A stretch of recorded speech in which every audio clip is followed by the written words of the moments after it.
Olá pessoal, sou Cleidiana Ramos, sou jornalista, doutora em antropologia e produzo conteúdos de memória para os canais do Grupo à Tarde. Eu sou Priscila Dória, jornalista e repórter do Grupo à Tarde. Nós estamos aqui na sessão Senta que Temos História do Projeto REC. Nessa sessão, a gente recebe especialistas das mais variadas áreas do conhecimento para analisar, comentar peças que formam o acervo do SEDOC à Tarde. Hoje a gente vai fazer um pouco diferente, porque a gente vai conversar com o professor Wilson Caetano de Souza Júnior e à distância, mas ele vai se apresentar melhor. Tudo bom, professor Wilson? Olá, Priscila Dória. Olá, Cleidiana Ramos. Falar da minha alegria em estar aqui, fazendo parte desse projeto que tanto tem nos ajudado a fortalecer as nossas identidades negras africanas que foram continuadas e reinventadas aqui no Brasil. Hoje, então, nós vamos falar do caruru e para isso eu trouxe convidados, né? Então tá aqui os Ibejes e hoje nós vamos falar um pouco como o culto de Ibeje ele foi fundamental para a invenção dessa grande festa, né? Os diálogos entre as nossas tradições e as tradições católicas. Eu sou o professor Wilson Caetano, eu sou pós-doutor em antropologia, doutor em ciências sociais pela PUC São Paulo e atualmente professor da UFBA, da Escola de Nutrição, e Babalorixá do Ilhéu Baloquê, a Casa do Rei e Senhor das Alturas. Então, professor, o caruru, de Cosme e Damião, é uma cultura disseminada por toda a Bahia. Essa afirmação é correta? O caruru é uma cultura disseminada por toda a Bahia. Priscila, é verdade, de fato, de que em todo o estado da Bahia se come caruru, né? Mas é bom dizer, eu acho que isso é o que é mais fantástico, é de que em todo o estado da Bahia se faz caruru de modos diferentes. E aí a gente pode pensar o caruru não apenas como a preparação, não apenas uma comida específica, mas também como uma grande festa aonde reúne várias pessoas. E aqui eu trago um exemplo que eu sempre gosto de falar quando eu estou tratando sobre esse assunto. Eu já comi um caruru numa comunidade quilombola, né, do sertão baiano, um caruru sem quiabos. Interessante, a gente não imagina um caruru sem quiabos. Que o mais importante no caruru, nessa grande festa, é o cumprimento da promessa. Em linhas gerais, quase sempre o caruru é o cumprimento de uma promessa. Dar caruru é um esvoto, é uma espécie de presente em agradecimento que você dá aos santos gêmeos, né? E vamos falar a São Cosme e a São Damião, que não são gêmeos, eram grandes amigos, segundo a teologia católica, mas que aqui para nós a amizade foi traduzida em irmandade, numa irmandade tão íntima que as pessoas passaram a se reportar a eles como gêmeos. Então, na verdade, de fato, a gente pode dizer que o caruru é uma cultura disseminada por toda a Bahia graças a essa religiosidade, graças a esse nosso jeito de celebrar. E como é que nós celebramos? Como é que as pessoas celebram? Nós celebramos oferecendo comida e oferecendo bebida. Então, se faz de fato o caruru, né, em todo o estado da Bahia, como eu falei. As motivações, elas são motivações diversas. Caruru para agradecer, caruru para pedir, caruru para celebrar a vida mesmo. E além da dimensão da promessa, eu quero também chamar a atenção de que essa festa, essa grande festa, veja que eu estou insistindo na ideia de caruru como uma grande festa, porque eu quero transcender essa ideia da preparação e além dessa ideia do prato e dos ingredientes. Então, outra característica, além desse caruru ser um ex-voto, na maioria das vezes, é algo que é passado de geração a geração. nós temos famílias, temos notícias de famílias, onde você tem a oferta do caruru, ou o cumprimento dessa promessa, que começou a ser feita lá atrás, pela bisavó, passou para a avó, depois passou para a mãe, depois passou para a filha, depois passou para o filho, e assim em diante. E eu ontem lembrava que isso nos permite pensar um conceito que é fundamental para nós, homens e mulheres negras, que é a ideia de ancestralidade. É a ideia de ancestralidade, esse conceito de comida ancestral que nos mantém vivos, que nos mantém presos no mundo, através desta relação que pode ser renovada a cada ano através do caruru. Professor, o que é que mais concorreu para essa experiência multicultural em relação a esse culto? Sem sombra de dúvidas, foi a presença significativa dos africanos. Para os povos iorubais, eu não estou falando de todos os povos do continente africano, para os povos iorubais, né, esse grande grupo linguístico formado por vários povos que nos influenciaram de maneira decisiva ao lado dos chamados bantus, ao lado dos chamados jeixes e ao lado dos povos islamizados, mas especificamente para esse grande grupo linguístico, né? Que o Iorubá é um grande grupo linguístico, tá? O nascer tem um significado especial, ou seja, a maneira como a criança nasce é muito importante. Se ela nasce sentada, se ela nasce de pé, se ela nasce na posição natural, se ela nasce com cordão umbilical enrolado no pescoço, se ela nasce com a placenta colada no corpo, tudo isso é observado. Então, o momento que a criança nasce é muito importante para esses grupos. E há uma situação para esse grupo considerado muito especial, que é justamente o nascer 2. O verbo nascer, né? Egi 2, o nascimento de 2. Então, dizendo de outra maneira, o nascimento de 2 crianças ou de mais crianças, né? Ou o nascimento de mais um, ou o nascimento depois de um, é algo muito importante, é algo visto de maneira como um sinal, como uma mensagem dos antepassados, como uma mensagem dos orixás. Criança a mais, pessoas a mais, sempre há um sinal de bênção. E aquela criança que chega a mais, junto com a outra criança, e não fica no mundo, continua no mundo através das estatuetazinhas que o irmão ou a irmã é obrigado a carregar por todo o resto da vida. O culto de Beje é um culto que está ligado ao nascimento, é o culto que está ligado à saúde, é o culto que está ligado à riqueza, é o culto que está ligado ao crescimento. Por isso que é um culto que se faz oferecendo de tudo que a gente tem. E Beje, aquele que protege as crianças, aquele que protege as mulheres grávidas, aqueles que cuidam dos negócios, eles comem tudo. Eles comem de tudo e comem tudo como o orixá Exu, que é o mensageiro dos orixás, porque eles precisam estar em todos os locais.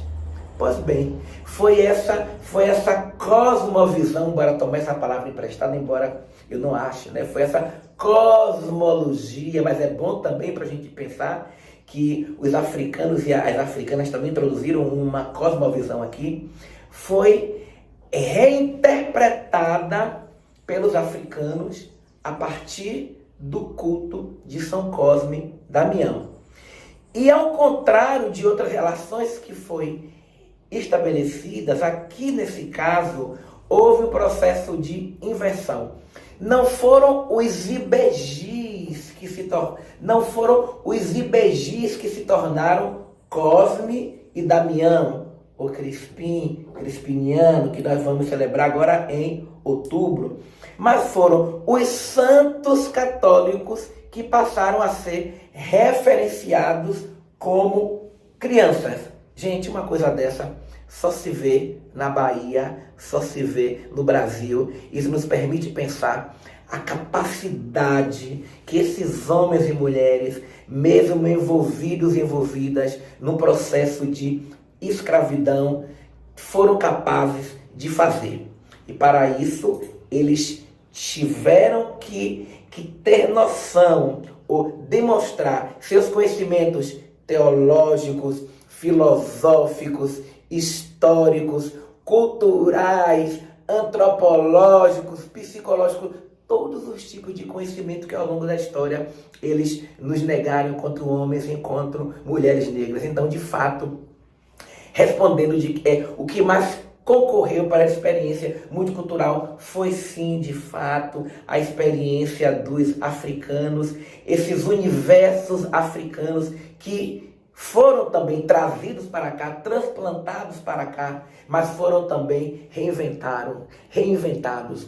E foi graças a essa maneira de perceber o nascimento, graças ao conhecimento de que havia orixás, havia ancestrais que acudiam as mulheres, que eram médicos, porque ibexes são grandes médicos, eram princípios ancestrais que garantiam a prosperidade, que quando esses grupos ouviram ou foram se apropriando das histórias contadas pelos padres, pelos missionários, em torno dos amigos Cosme e Damião, eles disseram, pois bem, a gente pode então juntar esses cursos, juntar no sentido mesmo de fazer a experiência religiosa, e com o passar do tempo, essas junções, elas têm marchas imprevisíveis. Os santos católicos, eles foram diminuindo de tamanho e hoje são crianças como os nossos ibexes,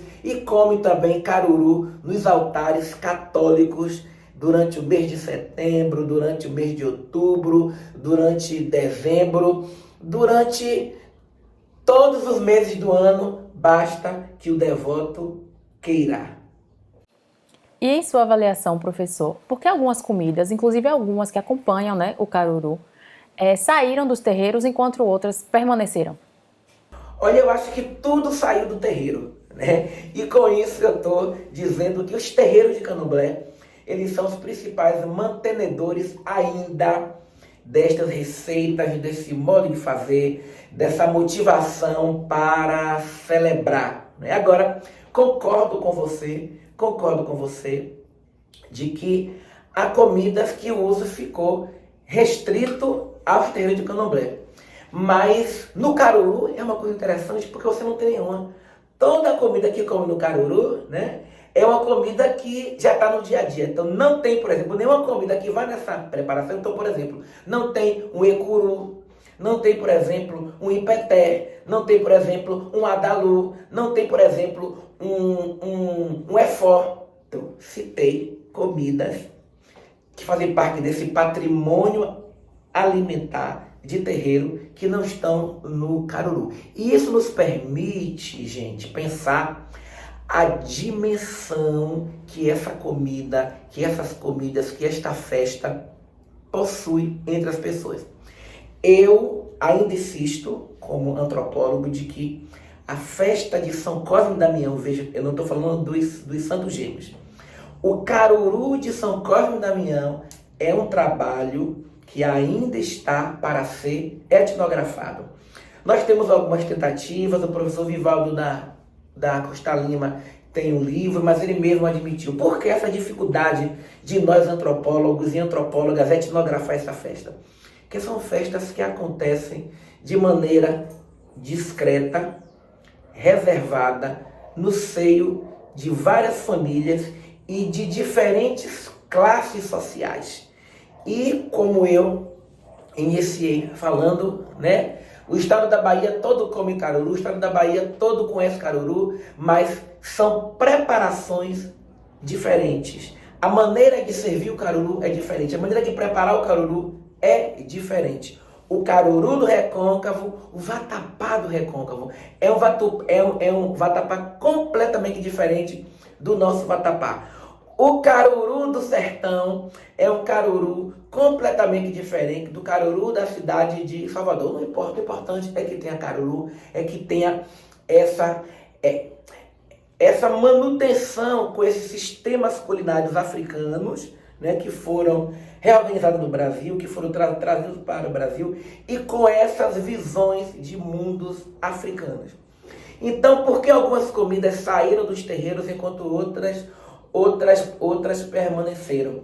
Vamos pensar indo mais além de que isso faz parte do processo, né?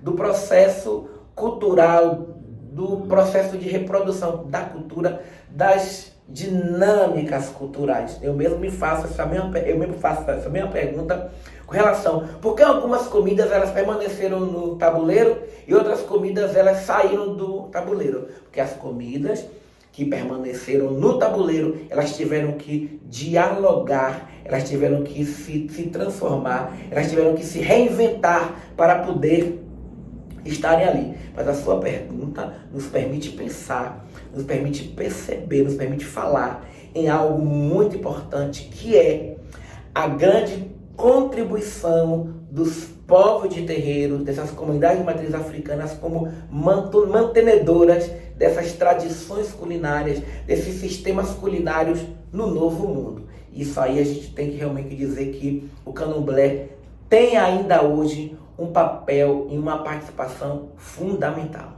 Professor Wilson, a gente quer muito agradecer a sua participação, porque a gente sabe o quanto a sua agenda é concorrida, ainda mais esse mês, né? Um especialista em antropologia da alimentação, então a gente sabe como está muito concorrida. Muito obrigada aqui por reservar esse tempinho para conversar com a gente.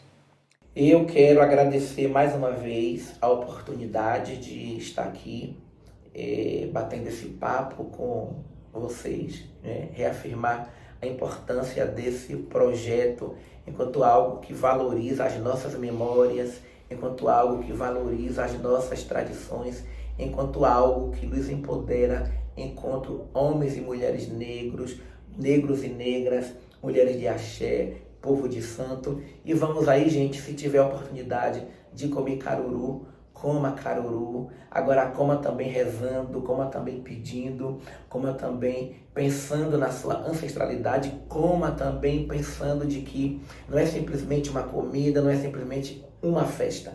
É algo que remete a tantas memórias que nós estamos conversando aqui.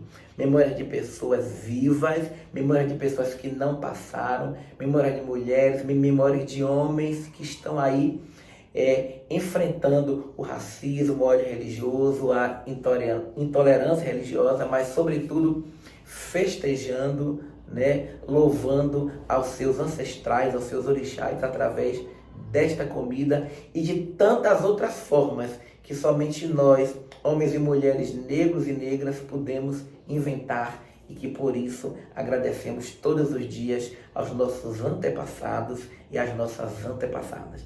Obrigado de coração, gratidão por essa oportunidade, e em breve eu vou estar aí com vocês pessoalmente, que eu também quero conhecer esse espaço. E é isso, gente. Aqui nos canais do Grupo à Tarde sempre tem informação qualificada. Fiquem ligadas, fiquem ligados. Mais uma vez, gente, muito obrigada e até a próxima.